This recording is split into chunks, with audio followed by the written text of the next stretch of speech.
Thank you so much, Leanne and Aliyyah, for sharing with us those two concepts, regard and resurgence, to think through and with this morning.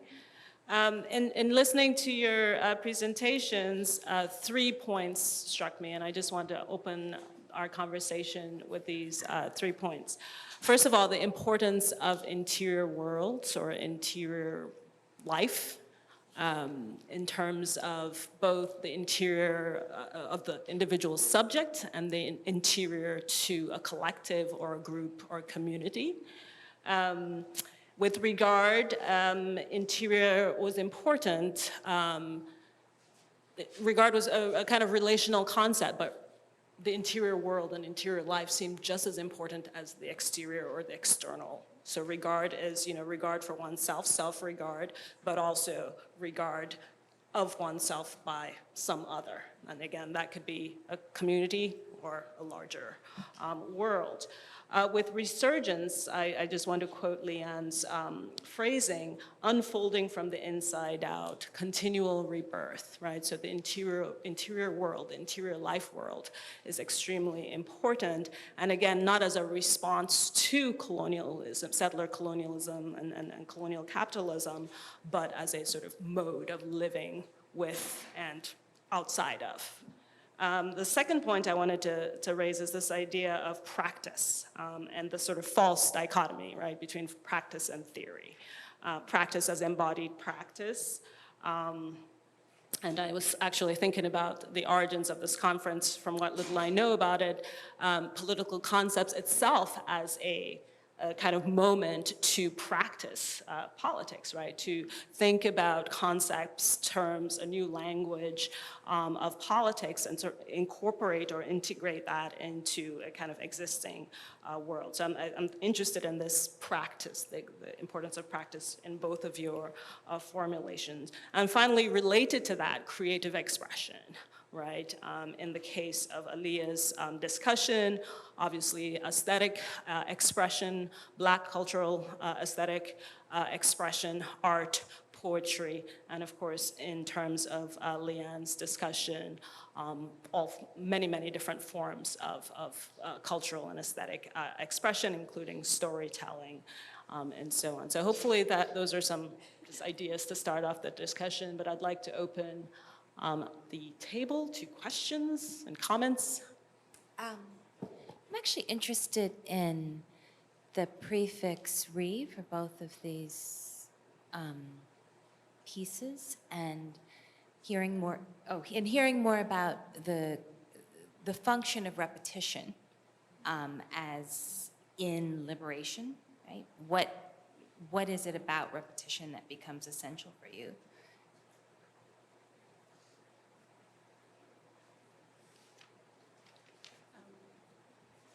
So I think, can people hear me? So I think that part of how, I think about this in two ways. I think about the way in which repetition itself is always a dynamic practice, meaning that even as something happens, when it happens again, it happens newly and with a difference, right? And so repetition is not a process of codification, right? Repetition instead can be a process of opening up. Right?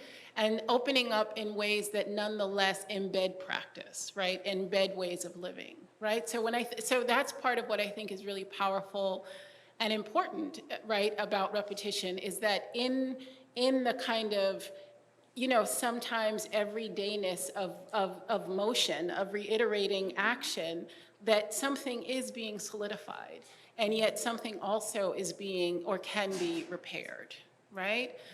And so I think that really goes to the kind of the heart of the conference, right? And what we're thinking about, which is how to do something again, right? And also to do it differently in doing it again, right?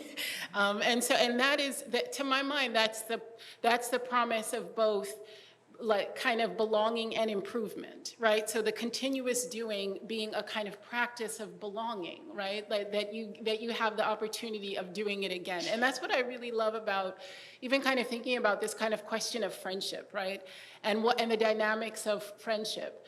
And part of what friendship offers is not a kind of static world, a static relational or established relational kind of context, but repeated encounters that allow for reparation and correction and improvement and change, right? And so, so the only thing that I'm kind of taking from this is that there is nonetheless a kind of conceptual and affective anchor, and that anchor is regard, right? So what we preserve, like what remains throughout, is the regard, and whatever that means. And around that kind of central, kind of affective, relational anchor, there's the opportunity to do something again and again and again. But again, I think with repetition, the promise is in both belonging and improvement, right?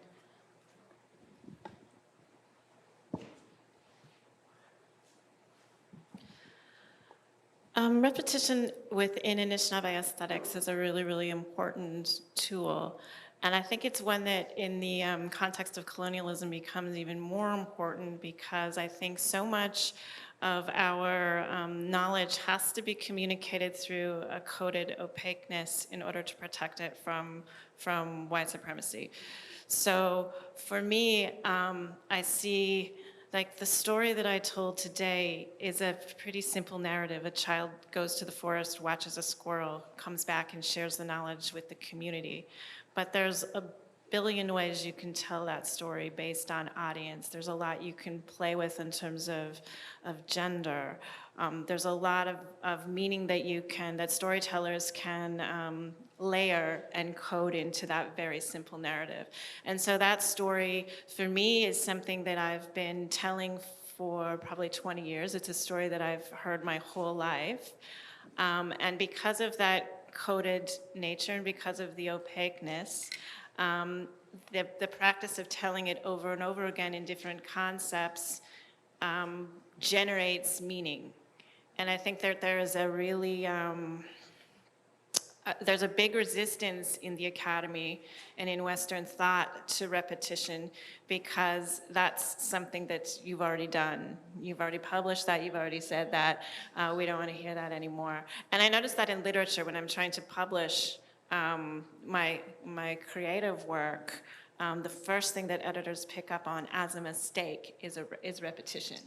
And so I've had so many arguments with editors and with publishers in order to have that repetition come in. And then I think as a musician, repetition, one of the things I like about being a musician and performance is that is the touring aspect. So you go around to different communities and you sing the same songs, you perform the same pieces over and over and over and over and over again. And I find in my life I don't have enough repetition because it's that aesthetic practice of repetition that generates theory and that generates new knowledge.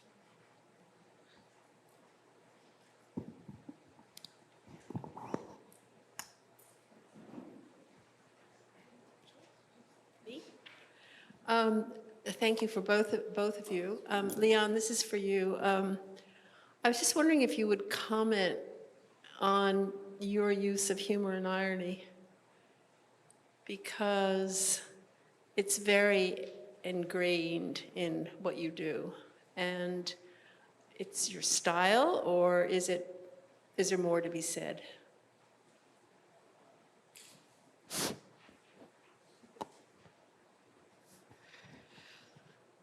I think that Indigenous peoples are very funny peoples, and I think that's the part that doesn't get represented in the media. That's not one of our stereotypes. But it comes from my family, it comes from my community, it comes from basing my practice outside of the academy.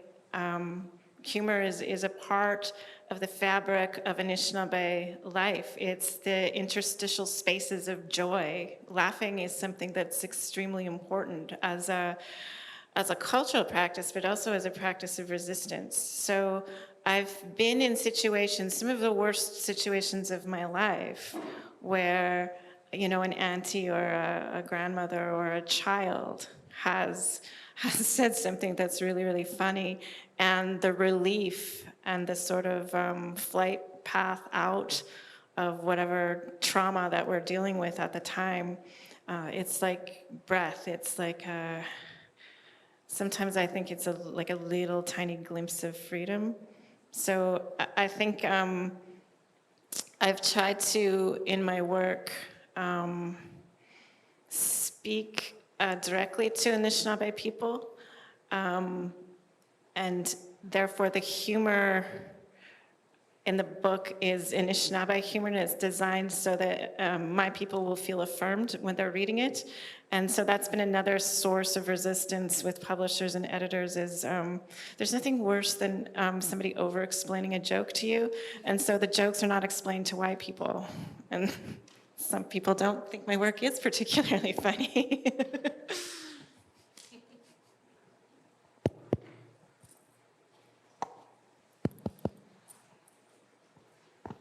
Thank you both for really provocative and inspirational. Leanne, I was really taken with your use of diplomacy as a practice, and I thought it might be really interesting to expand on that a little bit. You know, diplomacy across many different nations, and Aliyyah, perhaps there's some kind of resonance with your work in regard to regard as well. So.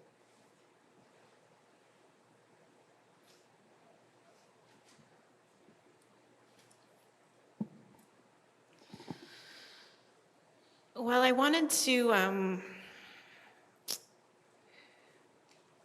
be accurate and I wanted to be truthful. And so one of the things I think about the way Indigenous people are positioned politically is that we didn't have and we don't have governance and that we don't have political practices.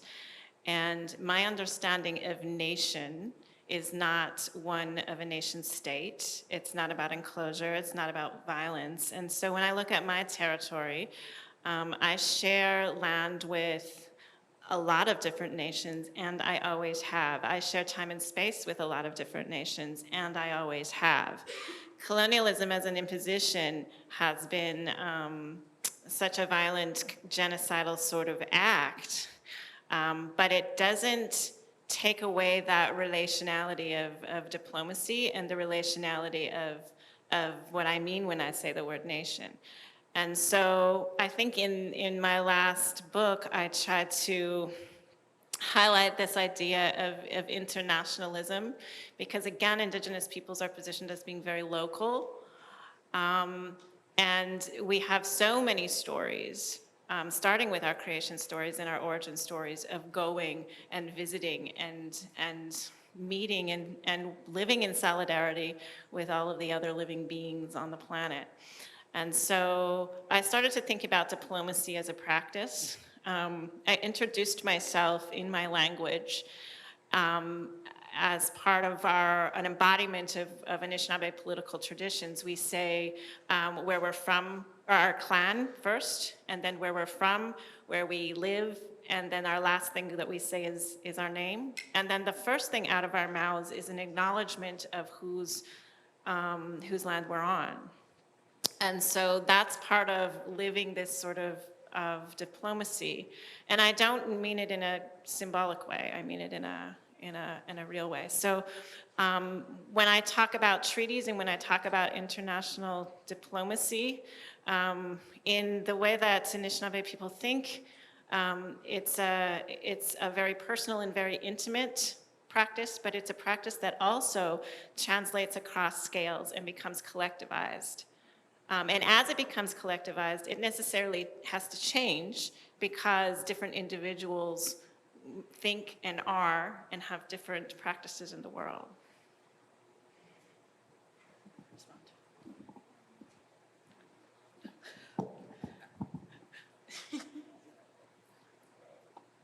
So thank you for the. I mean, I hadn't. So I don't think through diplomacy as a term, right, necessarily, but as I just with that kind of provocation or invitation to think about it. I think that there is a way in which diplomacy has to become a kind of practice, right? If we are to think about regard as relational and social practice, right? That kind of embedded in that or inherent in that is kind of is a language and a learning around diplomacy and how to enact that in relation with others. So as a term, it's very helpful for me to think more about as I kind of unpack regard in the social realm to think about that term additionally. So thank you. Thank you for both beautiful thinking with regard and resurgence. I was thinking about the memory of lost worlds and the significance of the memory of lost worlds in repair, in remaking, in retouch.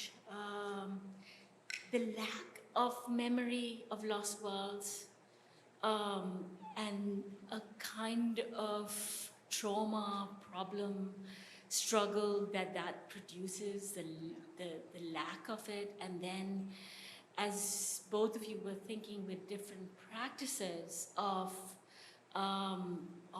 then how to repair this lack of memory of lost worlds, what ancestors came up and stayed with me, the need for the calling in of, particularly because yesterday some of our questions were about the violence of the archive and the problematic of the archive.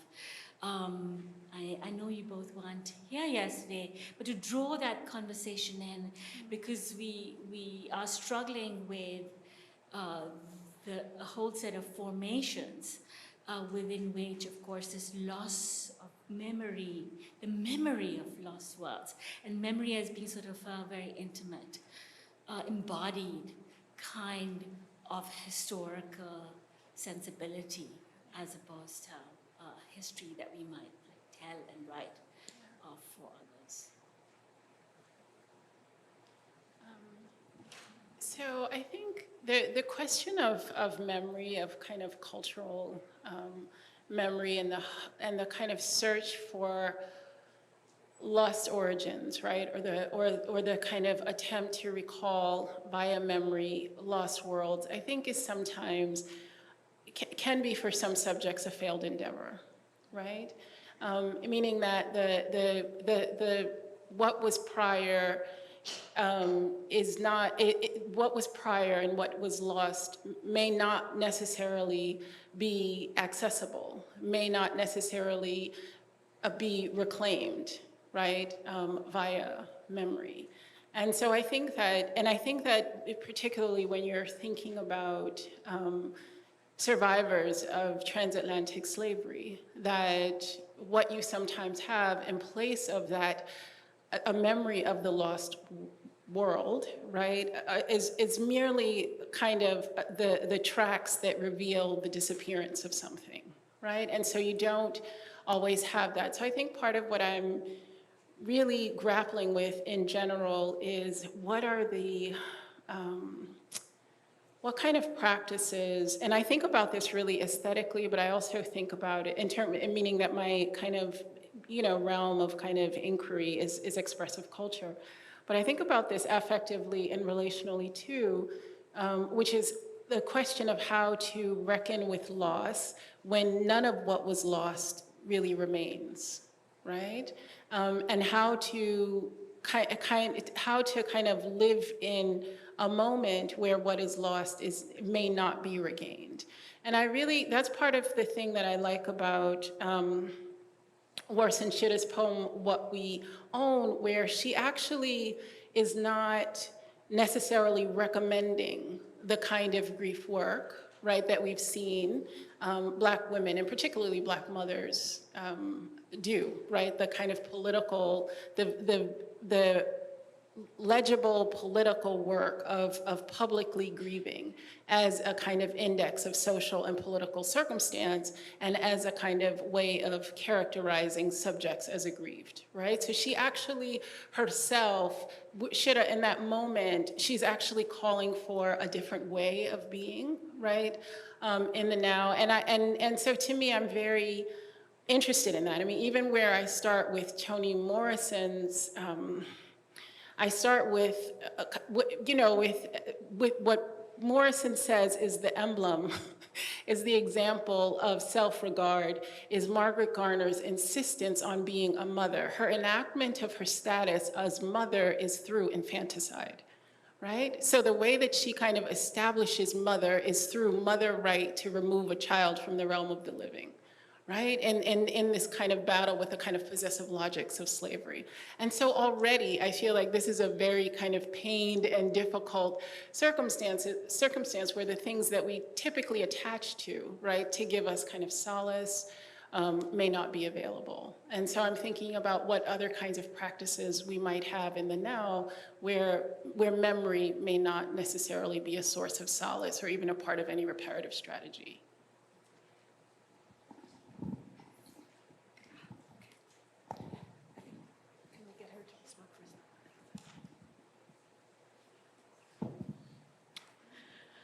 I think on a very personal note, I think it's very important for me not to fall into the overwhelming slide downward of loss, because I think the magnitude of loss for my people and for our land is incomprehensible. And so I try to focus in the present and on fragments. And I think that's why a lot of my creative work is so-called fragmented, because it feels like the mirror that we were collectively looking into to have ourselves reflected back was smashed. And we're all sort of trying to get a piece and try to put the puzzle back together without having any kind of blueprint. So I think that for me, I'm reminded of this Anishinaabe story where the world has been destroyed and it is only water. There is a log and there are different animals sitting on the log. And they are exhausted and they are tired and they're getting snippy with each other because they're trying to figure out what to do, and there's virtually no resources. Their world has been destroyed. So they decide to take turns diving down into the big lake or into the ocean to try to get a handful of soil. Because they know that's one of the ingredients of life. They've got the air, they've got the fire because they've got the sun, they've got the water, but they don't have that earth. So they take turns going down to try to get this pot full of dirt, and the bigger animals with the bigger egos go first, and eventually the muskrat goes. And she needs a lot of encouragement to go because of her size, and she's not a fish or a water bird. So she goes down, she comes back with this pot full of dirt, and her body is almost sacrificed. On some versions of the story, she dies and floats to the surface. And they take that pot full of dirt, and Turtle volunteers her back, and they put that dirt on the back of Turtle, and then they collectively dance around the back of that turtle, and as they do that, the turtle grows, and a new world is born. So that story tells me a lot about world building. We're not going to build the worlds that we lost because we've changed and things have changed. We're going to take those fragments that each of us carry, and we're going to figure out a collective process to bring everyone into the circle and to build something new. And that to me is that's to me sort of what we have to work with right now. The land that I call my home looks nothing like what my ancestors would. They wouldn't even recognize it. It's been so desecrated. But you take whatever fragments that you have, and you work with that.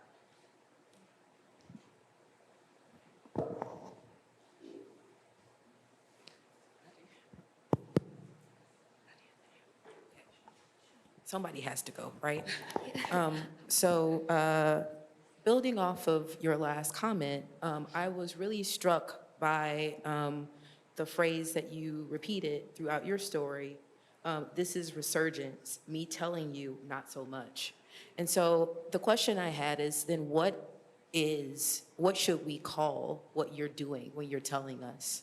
And then I have, and I think, and the reason why I want to ask that question is because to think about the dichotomy or this distinction between the internal and the outer, right? And so if there's something to be said about the practice of building up a sort of interior world, a life or whatever, that's distinct from and imagining it, articulating its practices that are distinct from what's external, the thing sort of bringing forth the harm or the offense or the violence, then how does that internal thing, right, then have an impact on the external? Or what are these relations doing and demonstrating for the external? Yeah.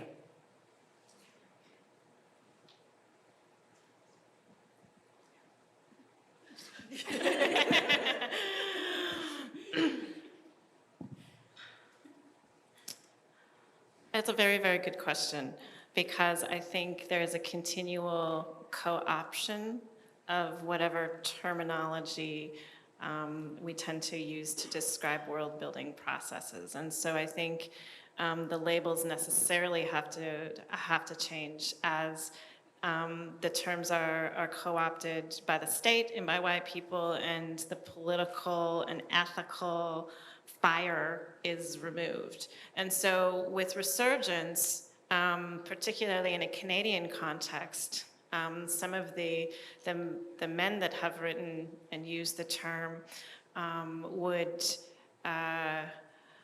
frame it as almost like a man on the land sort of concept of going back to the detriment of the Indigenous queer community and Indigenous women. You've also got the state in the era of reconciliation beginning to use the term resurgence in a way that I'm not using the word resurgence. So there's a co-option of that. And you've even got sort of some Indigenous people who are far less radical than me, using it as a way of, yes, we want our language back, we want our songs back, we want our artistic practices back. We want cultural resurgence, but not political resurgence. So I think I think what I'm trying to convey to the world, and the kind of outer world that I'm trying to make with my community and with my family, isn't something that's going to be captured in an English word. So I think the challenge then is to continually try to articulate that, try to live it, try to make interventions with all the tools that are available that evoke something beyond just the terminology. Question? Adi? Oh, yeah, I can... I can just ask quickly, maybe we could all, but I just have a question for, well, first of all, thank you so much. I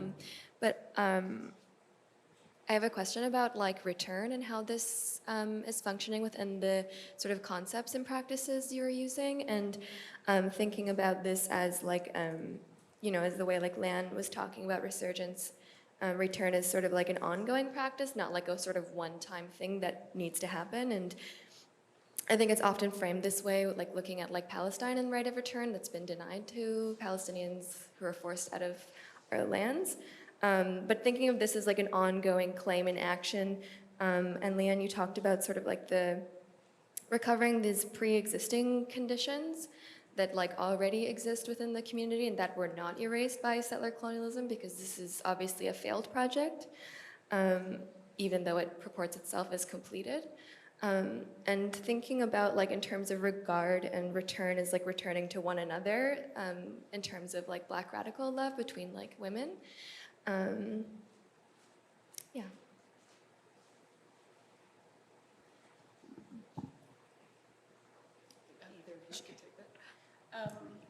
Yeah, so I really like your kind of suggestion that the practice of regard is about returning, right? In some ways, I mean, one of the things that I'm trying to think about here is the way in which kind of regard enables, and as I'm thinking about it as an aesthetic mode, and what I'm trying to kind of show through the poetry and the visual art that I'm examining, is how regard might be thought of as a simultaneous process that allows for, or that even possibly necessitates, both merger and emergence, right? And so I think that the idea of return, right, is embedded certainly in the idea of merger, right? A reunion or a kind of coming together, re-encounter. In some ways that then gives rise, or that allows, in intersubjective and social terms, those things that have met to live again, independently, possibly, and anew. And so thank you for bringing that other word into kind of dialogue with my concept of regard. Thank you. There were other questions? Okay. Thank you so much for both of those beautiful talks. When I was listening to it, I was thinking a lot about, both of them rather, I was thinking a lot about this idea of the intimate and the relational. And on regard's part, we talked a lot about how important regard is to the self, self-regard and looking at the self. And then the idea of looking at one's relationship with nations and the ways in which those are complicated. But I was wondering how we think of the reverse, which is how those things look back at us or touch us, and thinking about that in the context of intimacy in the relational, in the Black feminist context, for example, how those people who regard us, how we look back at them, and then within thinking about the land and the animals and the plants and other people's, how they regard us, and how that functions in the relational and in the intimate, if that question makes sense.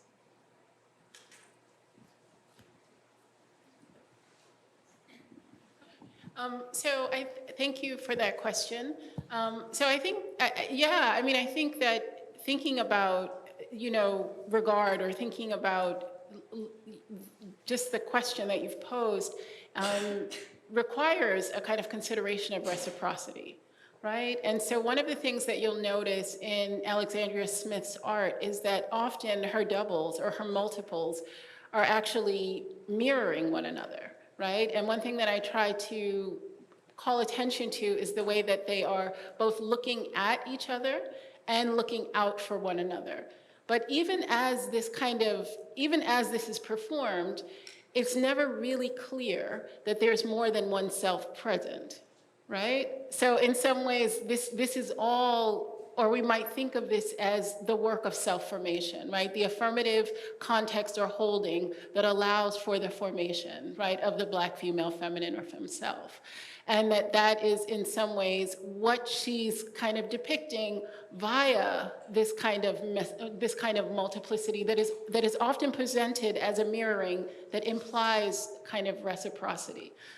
So I think that is very, very, very important. I think the other thing that it insinuates is a certain responsibility, right? Because that's the other thing that regard kind of insinuates, is that you have, by regarding another, you have taken them into your protective care, right? That you've made the decision to look at and look out for, right? In some ways, and that it's a practice that that either assumes or grants to the other some inherent quality that is worthy of protection, looking, care, and interest, right? So it's almost as if in that relation, it's being conferred, right? That if you kind of show regard, right, as a practice to another that lives outside of the general kind of regard and protection of the state, for example, that you are both kind of engaged in a practice that calls them into some kind of protective community,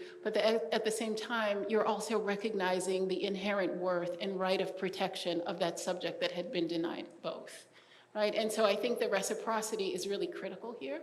And so thank you for bringing it up.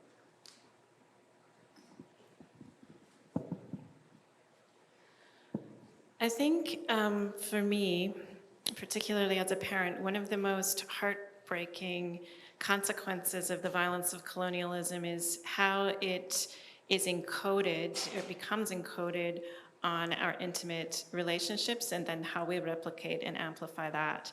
I'm thinking particularly of, you know, the 4 or 5 generations of Indigenous people that went to residential schools, and also of, we now have in Canada more children in state care than we did at the height of the residential school crisis. So in my work, I try to envision and amplify an intimacy that isn't based on that violence, so the decolonial love, the decolonial intimacy. So in the story, when the parent reaches and rubs that lower back, that's something very, very simple, but for a lot of us, that's something we've had to learn to do because our parents couldn't do that. So I wanted in my work, in the telling of my reality, I wanted to truth tell around the violence, but then I also wanted to amplify this other part, which is when I'm hearing the word regard, that's what I'm thinking of, regard of myself, regard of my family, and amplify those practices of decolonial love and intimacy. As not just a decolonial act, but as a very political, ethical way of then rebuilding and remaking a world. Thank you. Oh, this isn't on.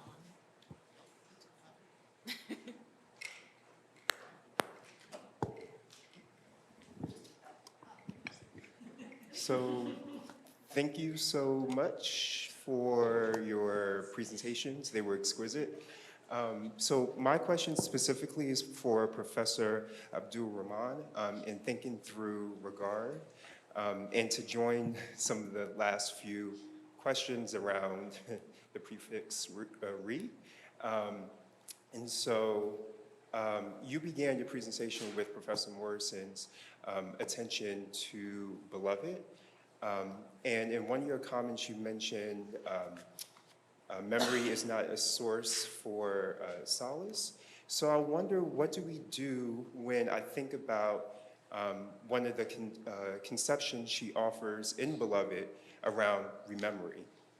And how does that fit into regard? Is there any recuperation when we introduce the idea of rememory in constitution with regard, or do you see a distinction with that and the repetition of forgotten memories that comes to the fore? Thank you so much for that question. So I think the first thing that I would say is that I don't want to leave with the impression, I don't want to leave having given the impression that memory is not a source of solace, just that it may not always be, right? And so Margaret Garner, for example, Setha, not Margaret Garner, but Setha is always grieving a child she didn't know, right? A sacrificed child that she did not know. And even baby Suggs, right, as she's grieving the kind of all of the children that have been taken from her, and she's remembering the kind of the teeth or the smell or the little things, her memory is coupled with a wondering about who the person has become, right? So did they ever become? So as Baby Suggs is thinking about her children, did she ever become? Did she ever become? Did she ever become? Did he ever become? And that is a part of her grief. Right? So it's not, so that's part of what I want to just kind of clarify, is that sometimes memory is unavailable, right? Because sometimes the lost thing is not even held in memory, right? Because it was either taken too soon or so fully erased. So the thing about rememory, which I think in some ways Morrison almost offers as a kind of corrective, and that constitute two things, right? Is a haunting, right? In some ways it's a haunting, right? So what it presumes is that that thing that may not be known, that thing that may not be intimately reclaimed is nonetheless there, right? And that's what rememory grants. It grants a there-ness that may be outside of the individual's capacity to remember. Right, and so that's part. So I think that in thinking about it, and that's what Morrison gives us, right? Like in the same way that she gave us Beloved, for that bench by the road that wasn't there to mark and memorialize all those who were lost, she also gave us rememory as a way of knowing and understanding that those who are gone, whom we cannot remember, haunt and remain nonetheless, right? And so I think that that's I'm going to think about it particularly in terms of regard, but I really kind of just appreciate the question and being able to kind of think about rememory here as a corrective and an alternate kind of way of thinking on behalf of those who cannot remember what was taken.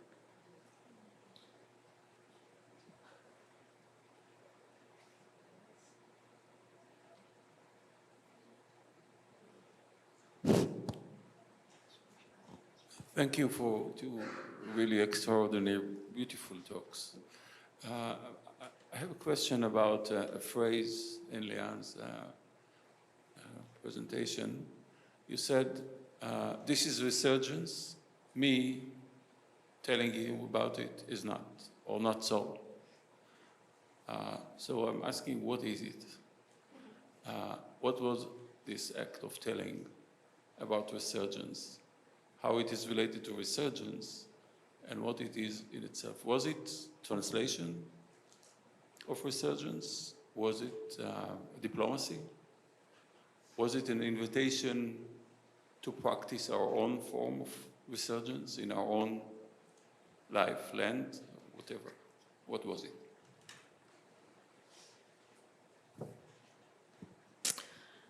When I was younger, I really wanted to learn about treaties.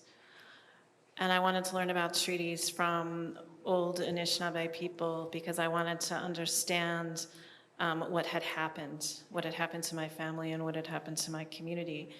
And so I kept going to the reserve, and I kept hanging out with this group of old people, and I kept asking them.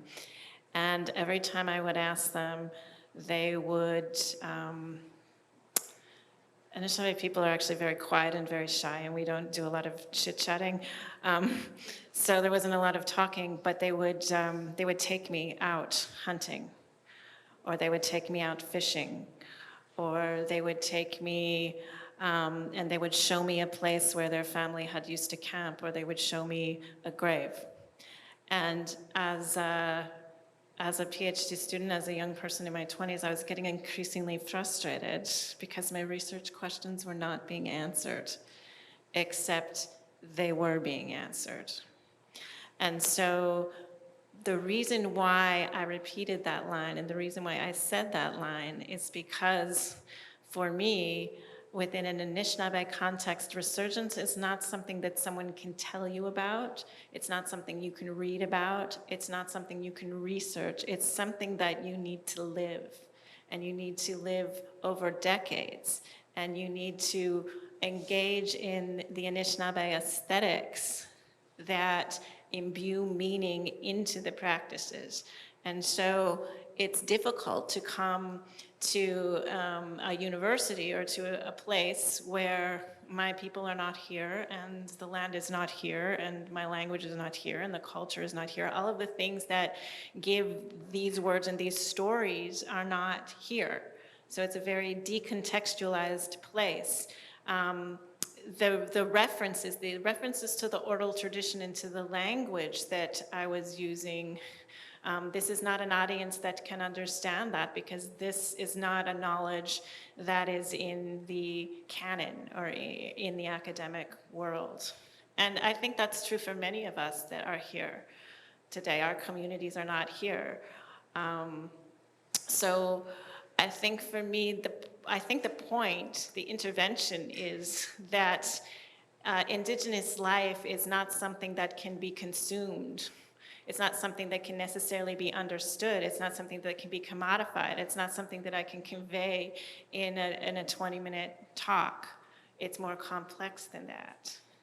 And so I think that was my provocation. That was my intervention.